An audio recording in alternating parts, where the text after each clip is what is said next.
So, if you've recently bought an iPad or you're thinking about using one for school, a big question is, what apps should you actually be using to take your notes? Because there are a ton of options out there. So in this video, I'm going to break down the top 3 note-taking apps I've seen used in college and the one I've personally used throughout my time at school. And just to be clear, I didn't personally use all 3 of these apps in college. I primarily used one, but I've seen how the others are used by classmates and friends over the years. So I'll give you my experience where I have it, and where I don't, I'll base it on what I've consistently seen from other students. Now, before we get into the apps themselves, I want to set one quick expectation. At the end of the day, the best note-taking app is the one that you actually use consistently and master, because all of these apps work for students. They let you write your notes, organize your content, and help you study. But the key word is they help you study, but they don't do the work for you. So as I go through these, don't think about which one is the best overall. Think about which one makes the most sense for you.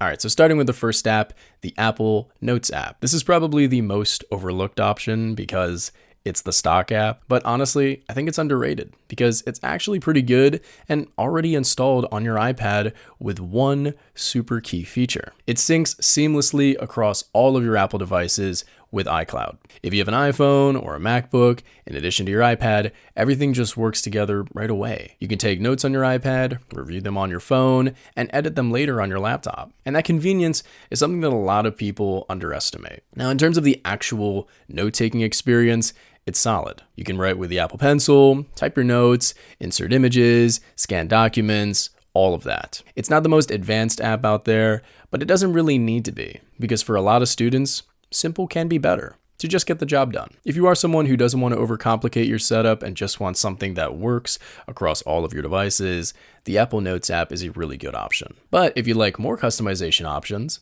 next up is GoodNotes. This is probably the most popular note-taking app I've seen students use of recent, and for good reason. It's very structured and easy to understand. With GoodNotes, you're basically working with a digital notebook. You can create folders for your classes, notebooks for each subject, and keep everything organized in a way that feels really natural. And the writing experience, from what I've seen and heard from my classmates, is also really good, with my classmates saying that it feels almost like you're writing on paper with its responsiveness. So if you like that kind of traditional notebook feel, but want to go fully digital, this is where GoodNotes really shines. It gives you that feel and structure without making things complicated. And compared to something like Apple Notes that we discussed previously, GoodNotes gives you more customization. You can organize things a bit more cleanly and separate everything out by class in a way that's easier to manage long term. But at the same time, it still keeps things simple enough where you're not spending time figuring out how to use it. So if you want something that feels like a direct upgrade from paper, GoodNotes is a really solid option. And if you want something that almost feels fully digital, like you're making a PDF,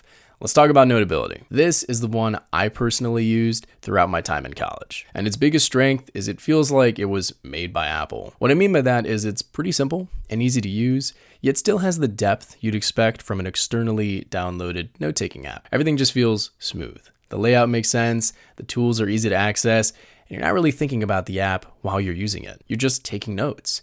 And that's honestly what you want. Now, in terms of comparing it to something like GoodNotes, they're actually pretty similar in a lot of ways. They both have a really solid writing experience, they both let you organize your notes well, and they both get the job done. The difference really comes down to how they feel when you're using them. I've heard GoodNotes feels a bit more structured, like you're working inside a notebook, while Notability feels more fluid and natural, at least for me. So it really comes down to preference there. Now, I do want to mention a couple of things from my personal experience with Notability, because I've been using it for over half a decade and have seen a lot with it. So as some of my notes get longer, like over 100 pages, I did notice some slowdown at times, and especially past that 100-page mark, some crashes. It wasn't something that happened constantly, but it did happen enough for me where it's worth mentioning. If you take some super long notes, like I said, 100 pages or more, yeah, the app can't always handle all of that writing. But if you're not an excessive note taker, coming from experience, Notability is a really good option. It feels like an Apple-made app,